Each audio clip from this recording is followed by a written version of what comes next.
menceritakan bagaimana terbentuknya Lokananta.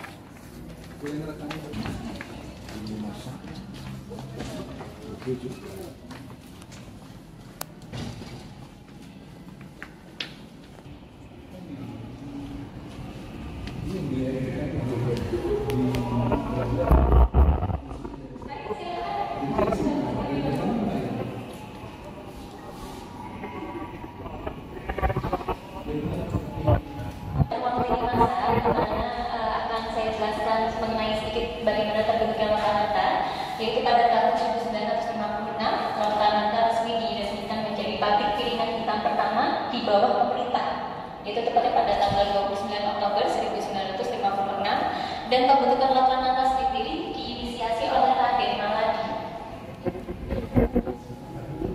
Raden Maladi adalah pada saat itu pendiri Lokananta, Pak. Mohon maaf karena pada tahun 1956 menjadi studio rekaman yang pernah digunakan bintang-bintang besar luar Lokananta seperti Wajina, Bintang, dan juga Titi Puspa.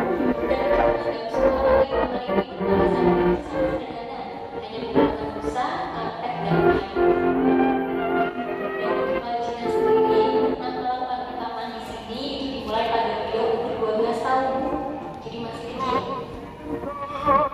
Lalu di sebelah sana teman-teman juga bisa eksplor ada foto di mana pada saat Presiden Soekarno datang ke Athena Yunani untuk memberikan pidato, dan di pada tahun itu juga di tahun 1959 pemerintah melarang masuknya budaya-budaya barat ke Indonesia, seperti misal musik-musik barat dilarang masuk ke Indonesia. Jadi di situ ada satu foto di mana Presiden Soekarno menutup telinganya pada saat mendengarkan musik yang dibawakan oleh band Rio Bego di Athena Yunani. Lalu pada tahun 1962, Presiden Soekarno memberikan mandat kepada Lokananta untuk membuat piringan hitam yang berisikan lagu-lagu daerah di Indonesia yang untuk menjadi promosi budaya Indonesia sebagai souvenir Asian Games. Lokananta bersama bagian Asian Games. Hal itu juga diinisiasi oleh Raden Maladi selaku pemimpin Lokananta, dan pada tahun itu menjabat sebagai Menteri Olahraga pertama di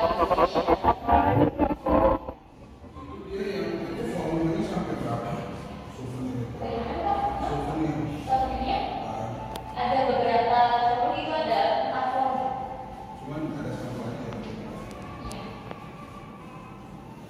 Tiap pagi pada hari Senin kita dengarkan sebagai lagu Indonesia Raya.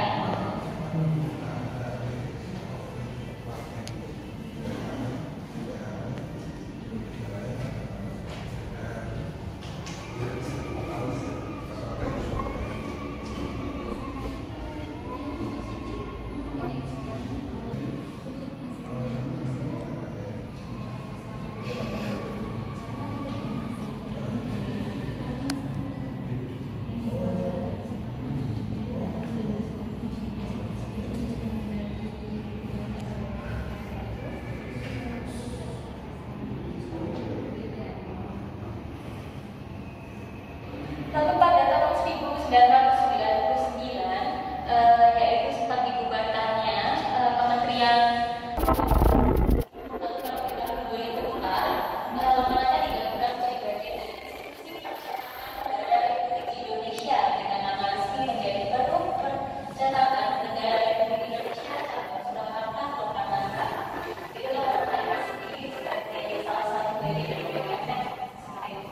Dan pada saat ini Lokananta sudah direvitalisasi di tahun 2021 dan menjadi juga bagian dari Universitas Jakarta dan juga Ujian Nasional Museum atau JNM. Jadi Lokananta sendiri itu di bawah BUMN namun dikelola oleh swasta. Dan pada tahun 2023 yaitu tahun lalu Lokananta kembali Lokananta sendiri baru diresmikan di bulan Juni.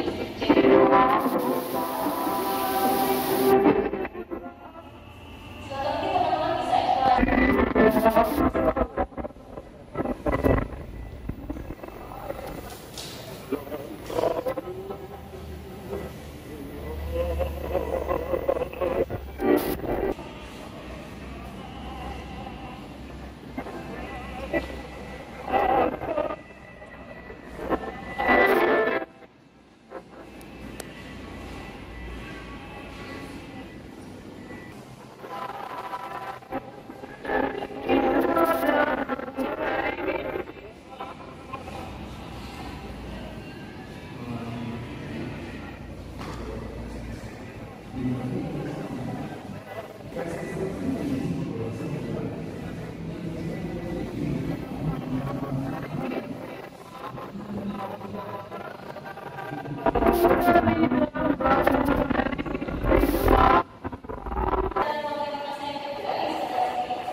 Baik, silakan teman-teman, kita bisa lanjut untuk mengikuti sesi tour terlebih dahulu. Nanti ruang lini masa 1 dan 2 ini masih bisa dikunjungi pada saat sesi kita.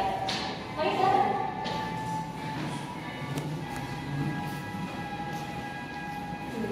Yang kedua ini adalah ruang gamelan. Namun mohon maaf untuk saat ini ruang gamelan masih dilakukan maintenance. Namun saya akan jelaskan sedikit mengenai isi di dalamnya. Jadi di dalamnya itu ada satu set gamelan yang juga pernah digunakan oleh Lokananta sebagai alat rekaman pada tahun 80-an.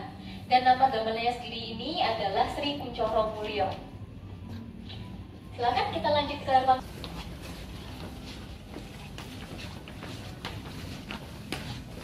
Untuk di ruang yang ketiga, ini ruang diskografi. Teman-teman mohon untuk diperhatikan peraturannya. Nanti di dalam ada garis kuning dan mohon jangan dilewati garis kuningnya. Dan beberapa barang yang berada di belakang garis kuning mohon jangan disentuh ataupun dipegang. Mari silakan.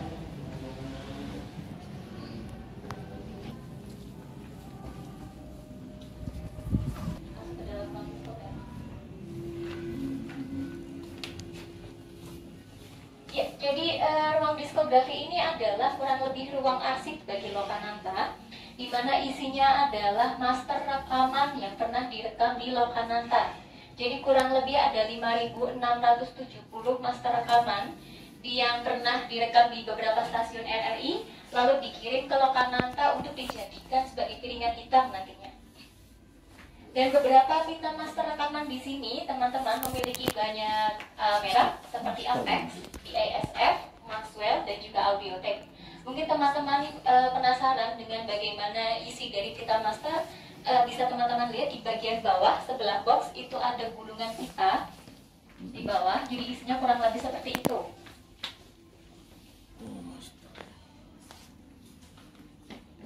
Dan 95% dari master rekaman yang ada di sini itu sudah digitalisasi, teman-teman. Jadi teman-teman nanti bisa didengarkan melalui web lokananta.com, bisa diakses melalui HP, tablet ataupun laptop, dan juga ada website lain yaitu iramanusantara.org. Jadi untuk yang di website iramanusantara.org nanti teman-teman bisa diklik dulu judulnya Lokananta, baru nanti keluar semua untuk isi-isinya. Selain itu juga tersedia di Spotify, Joox ataupun Deezer. Namun untuk yang di Spotify juga sama dengan Irama Nusantara, harus dicari dulu namanya Lokananta. Nah, isinya beberapa belum sebanyak yang ada di Irama Nusantara. Jadi kalau memang misalkan mau mendengarkan yang lebih banyak lagunya, bisa dicari di lokananta.com dan atau iramanusantara.org. Semua lagu-lagunya bisa di streaming secara gratis, teman-teman. Namun belum bisa di-download seperti itu. Silakan mungkin teman-teman untuk di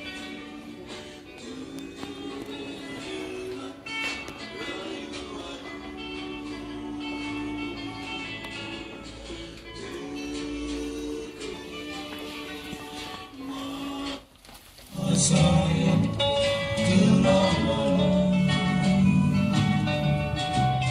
ini tiada lagi yang ku puja-puja, kasih lupakan janji, hatiku merana masa kenanganku ini.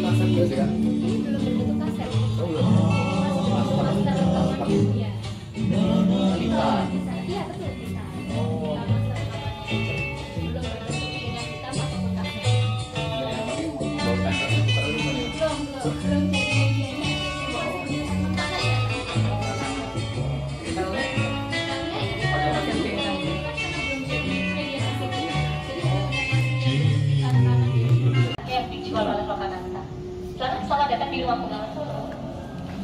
Ruang Bengawan Solo.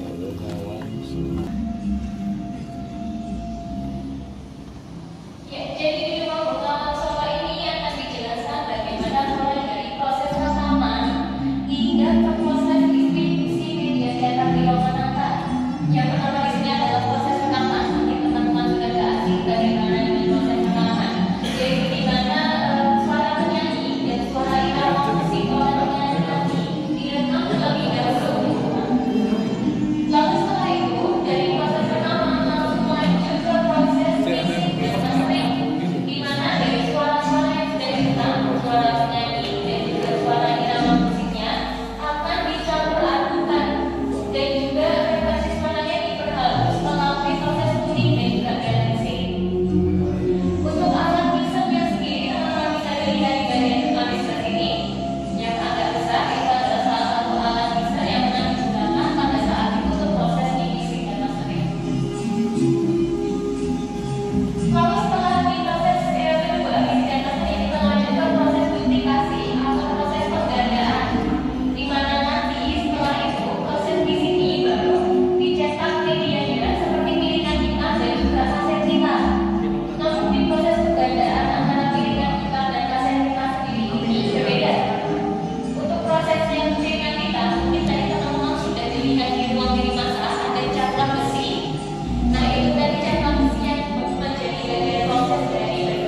saya buat ke eksplorasi sebentar sebelum kita lanjut ke rombongan ini.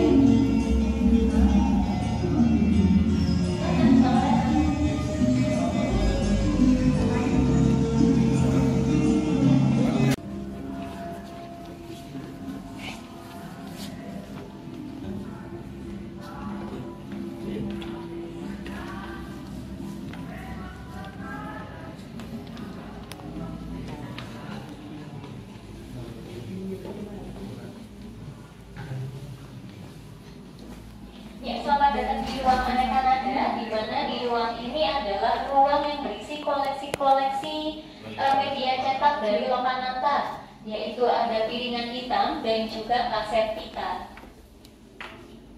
Jadi untuk piringan hitam sendiri yang ada di sini teman-teman memiliki 3 jenis ukuran. Yang pertama itu ada ukuran 7 inci, lalu yang kedua 10 inci, dan yang paling besar itu 12 inci. Untuk membedakan ukuran-ukuran tersebut itu berasal dari durasinya, teman-teman. Jika untuk yang paling kecil yang berukuran 7 inci itu biasanya isinya hanya satu musik saja, atau mungkin isinya hanya pidato. Jadi beberapa isi dari piringan hitam sendiri di sini tidak hanya isinya musik saja, teman-teman. Ada isinya pidato, sandiwara radio, dan juga ada sandiwara tari. Beberapa piringan hitam yang ada di sini itu masih orisinal, teman-teman. Namun untuk covernya itu sudah diproduksi ulang. Dan untuk alat pemutarnya sendiri, bagi alat pemutar piringan hitam itu tadi mungkin teman-teman sudah lihat salah satu contohnya ada di ruang Bengawan Solo yang namanya gramofon. Dan itu juga ada satu lagi untuk alatnya bernama turntable. Apakah bedanya? Jadi di piringan hitam sendiri itu ada 2 bahan. Yang pertama berbahan shellac, di mana berbahan shellac ini dia kalau dipegang piringan hitamnya agak lebih berat daripada di bahan satunya. Dan juga untuk piringan hitam yang berbahan shellac, jika misalkan jatuh itu maka akan langsung pecah. Untuk berbahan shellac sendiri, piringan hitamnya bisa dimainkan dengan alat gramofon yang ada di ruang Bengawan Solo tadi. Lalu di alat yang kedua itu adalah turntable dengan berbahan dasar piringan hitam yang bisa dimainkan itu yang berbahan dasar vinil. Mungkin teman-teman sudah gak asing dengan kata vinil. Jadi vinil itu bisa di play atau diputar di alat yang bernama turntable. Dan di alat turntable sendiri ini sudah elektrik, jadi sudah menggunakan listrik, tidak sama seperti gramofon yang masih mekanik, yang masih dengan tangan. Dan apakah untuk piringan hitam yang berbahan dasar shellac bisa di play atau diputar di alat turntable? Itu bisa. Namun sebaliknya untuk yang berbahan dasar vinil belum bisa di play di alat yang gramofon. Ya. Mungkin nanti teman-teman kalau misalkan penasaran gimana caranya memutar piringan hitam, nanti setelah ini teman-teman bisa masuk ke Lokananta Record Store. Di sana itu juga menjual beberapa piringan hitam dan ada alatnya juga. Mungkin kalau teman-teman penasaran bisa dicoba aja di situ. Ya, untuk kalau piringan hitam sendiri tadi ada 2 jenis. Kalau kaset pita teman-teman cuma ada 1 jenis ya. Yang mungkin kalau di play nanti pitanya rusak, itu yang bagian tengahnya biasanya diputar menggunakan pensil atau bolpen.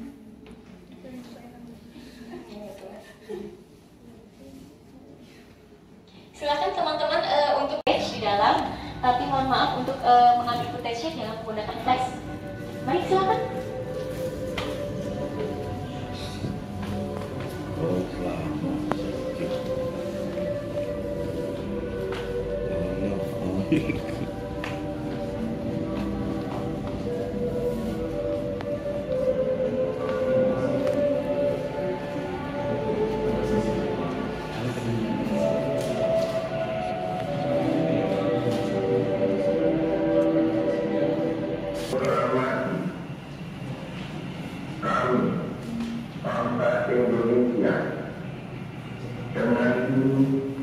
Menyatakan kemerdekaan Indonesia,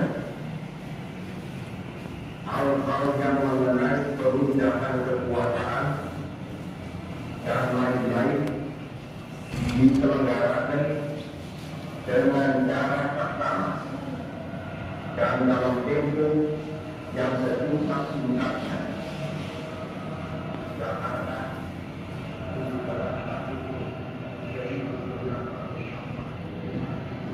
Apakah kalian mengetahui hal ini? Rekaman teks proklamasi yang selama ini kita dengarkan bukanlah rekaman asli pada saat momen bersejarah kemerdekaan bangsa Indonesia. Rekaman tersebut dihasilkan melalui proses negosiasi dan upaya meyakinkan Soekarno untuk mengucapkannya kembali, dan baru kemudian direkam. Tokoh penting di balik rekaman naskah proklamasi, Muhammad Yusuf Ronodipuro, jurnalis radio pada era kolonial Hindia Belanda hingga pendudukan Jepang. Dengan jasanya, dia berhasil menyebarkan kabar kemerdekaan Indonesia ke mancanegara. Pada tahun 1951, ia berhasil membujuk Bung Karno untuk membacakan kembali teks proklamasi dan merekamnya. Rekaman pembacaan ulang naskah proklamasi tersebut lalu dikirim ke perusahaan Lokananda untuk direplikasi dan disimpan dalam bentuk piringan hitam yang hingga saat ini, besok, dan masa depan dapat didengarkan oleh kita hingga generasi-generasi mendatang.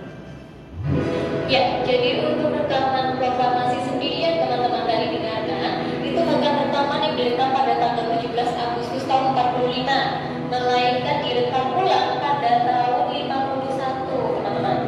Jadi pada waktu itu, di tanggal 17 Agustus 45, untuk alat rekaman sendiri sudah dipersiapkan. Namun ternyata pada saat pembacaan proklamasi alat tersebut rusak, jadi tidak bisa merekam suara Bung Karno pada saat itu.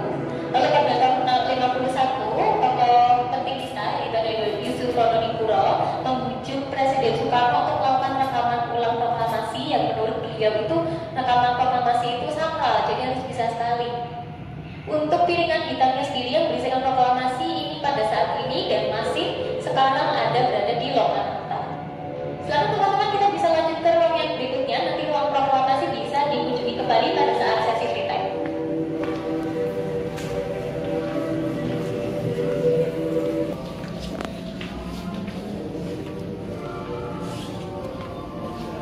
Silakan teman-teman yang masih ada di ruang proklamasi bisa bergeser. Ruang pameran kontemporer ini nanti setiap 6 bulan atau bahkan 1 tahun sekali akan berganti tema.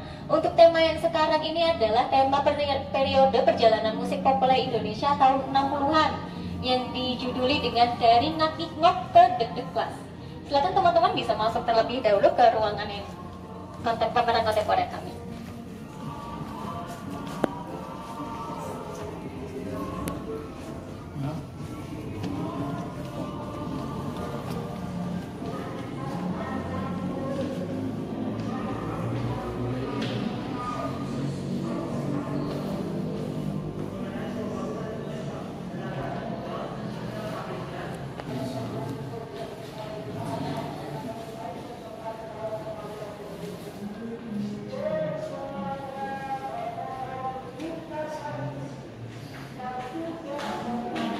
Kontemporer kami, teman-teman, di ruang yang pertama ini akan dijelaskan bagaimana lini masa musik populer Indonesia itu mulai, yaitu pada tahun 1903 itu ada grup dari Semarang yang melakukan rekaman di Singapura.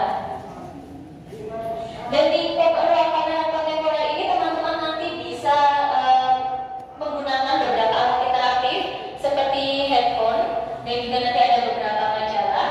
Untuk headphone-nya sendiri teman-teman bisa digunakan, silakan cara menggunakannya bisa mengklik bagian tengah dari MP3 player-nya, pilih secara lama sekali, lalu nanti pilih 1 kali lagi, maka musiknya akan segera muncul. Ambil dari istilah yang diberikan oleh Presiden Soekarno, di mana beliau waktu itu memberikan pidato yang menurut beliau musik-musik barat itu bisik. Jadi waktu itu di tahun 60-an Presiden Soekarno melarang masuknya budaya-budaya asing seperti musik-musik barat ke Indonesia. Lalu di situ juga beliau menambahkan istilah ngak-ngok, di mana itu adalah simbolisasi dari musik barat yang diambil dari suara gesekan biola, di mana suara gesekan biola itu sendiri berfungsinya dari musik jazz ya teman-teman, dari irama musik jazz. di mana mural musik jazz itu biasanya berasal dari budaya barat seperti itu. Lalu nanti di sini teman-teman ada barcode yang bisa teman-teman scan. Nanti di situ ada panduan pameran kontemporer kamu.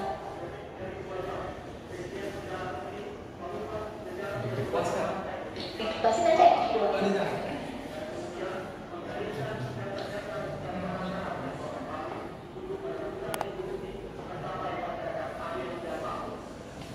Silakan bisa lanjut ke ruang yang berikutnya di ruang yang kedua. Mungkin teman-teman yang masih ada di ruang yang pertama.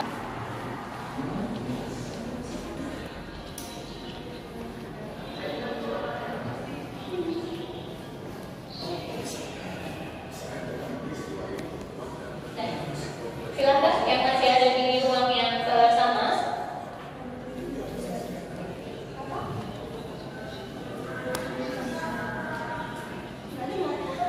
Untuk di ruang yang kedua ini teman-teman ada beberapa dampak dari dilarangnya musik-musik barat di Indonesia.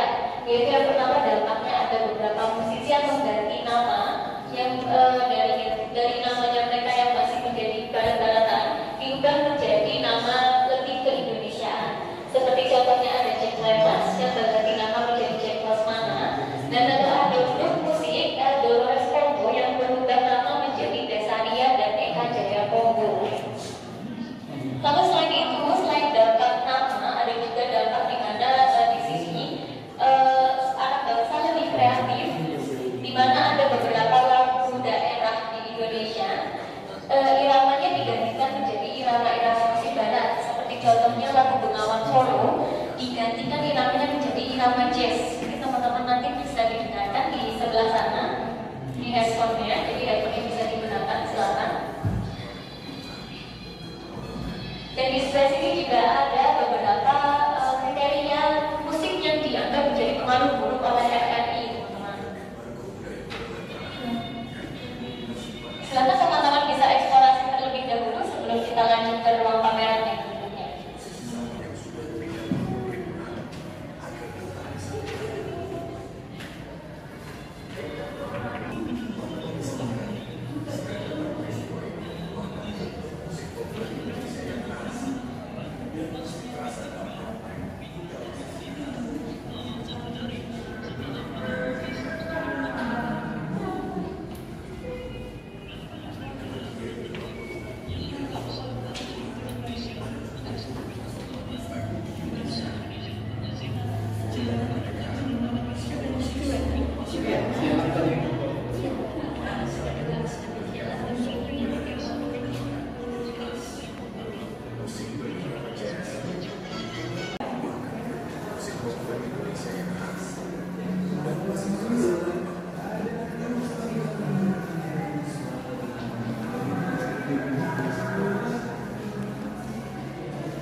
Kebudayaan Indonesia pada saat itu.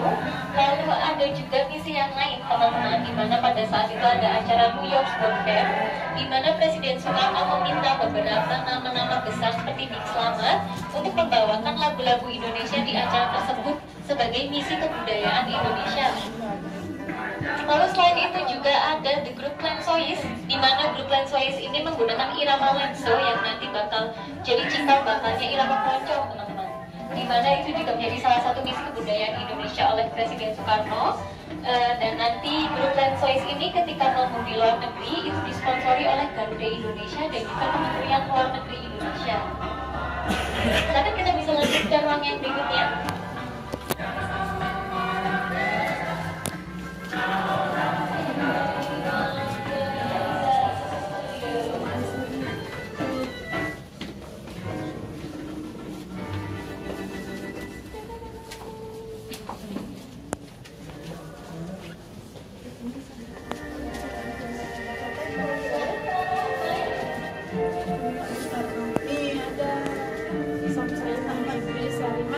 Teman-teman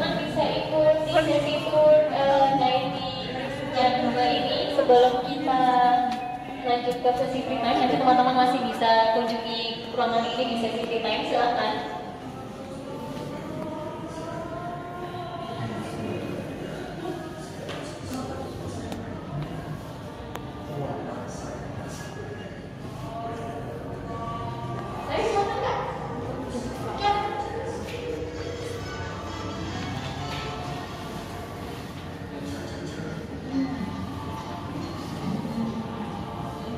Jadi di ruang pameran yang ketiga ini teman-teman masih sama dengan ruang pameran yang satu dan kedua. Di sebelah sini itu tadi ada Bruce de Lensois, di mana untuk irama Lensois dan cikal bakal irama keroncong teman-teman bisa mendengarkan lagunya di sebelah sini. Lalu di tengah itu di meja ada beberapa majalah keluaran pada tahun itu, teman-teman bisa baca, silakan. Duduk silakan.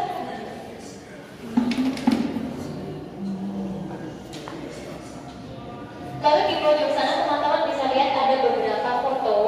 Itu adalah foto di grup Kus Bersaudara. Itu di mana pada saat itu Kus Bersaudara mereka ketahuan membawakan lagu budaya barat, yaitu mereka ketahuan membawakan lagu The Beatles pada saat manggung. Jadi pada saat itu karena ketahuan oleh pemerintah, Kus Bersaudara sempat masuk ke dalam penjara. Selain itu juga ada grup musik daerah Puspita yang mereka tidak bisa membawa namun berada di acara yang sama. Jadi grup daerah Puspita hanya wajib lapor saja.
Dan juga ada beberapa kedekatan ABRI atau Angkatan Bersenjata Republik Indonesia, mungkin yang sekarang menjadi TNI, itu membuat band pada saat itu.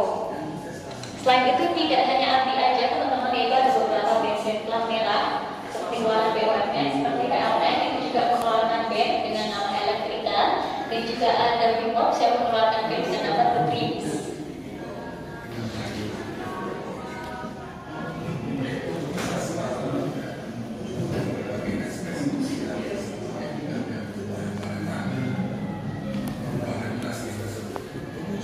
Lalu ada juga di sini musik Kus Bersaudara yang tadi sempat masuk penjara, teman-teman. Ketika mulai masuknya kembali budaya barat di Indonesia, Kus Bersaudara merilis rekaman yang berisi sindiran pada pemerintah dengan judul To the Soldiers, the Beauties yang dirilis pada tahun 67.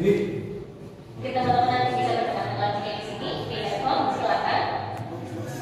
Jadi dengan nama juga jadi Kusbers membuat album dengan nama Dek Class, yang mana itu juga menjadi istilah baru yang tadinya ada istilah mangkok dari Presiden Soekarno dengan gesekan biola. Lalu ada Dek Class di mana itu adalah irama dari musik drum seperti itu. Silakan teman-teman bisa eksplorasi.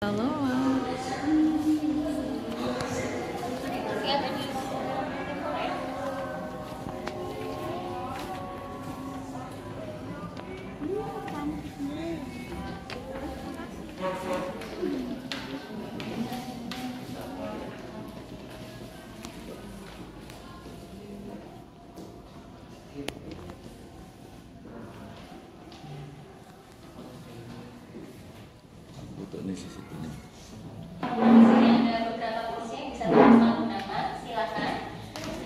Di ruang pustaka ini berisikan kurang lebih fungsinya sama seperti ruang perpustakaan, teman-teman. Jadi ada beberapa buku mengenai musik, namun tidak hanya musik aja, ada beberapa buku lainnya.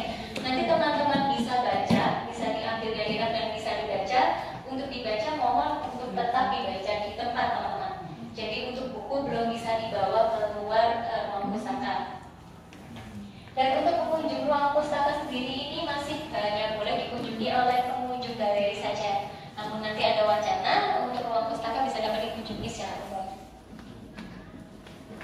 Boleh dibaca kan? Boleh. Sebelum saya akhiri sesi tour pada hari ini, teman-teman, nanti saya jelaskan beberapa hal lagi. Nanti di bagian saat sesi free time, teman-teman masih memiliki 1 jam waktu untuk beberapa ruangan bisa dikunjungi selain ruang gamelan yang pada saat ini masih maintenance dan juga ruang diskografi yang hanya bisa dikunjungi dengan tour guide-nya saja. Lalu nanti teman-teman ketika sudah selesai keliling secara sendiri di saat free time bisa keluar melalui pintu toko. Lalu setelah itu teman-teman bisa mengunjungi tenda-tenda kami di sebelah utara galeri. Ada beberapa coffee shop dan juga ada lokanan tari store. Jika teman-teman nanti mau membeli piringan hitam dan juga bagaimana cara memainkan piringan hitamnya di sedalamnya.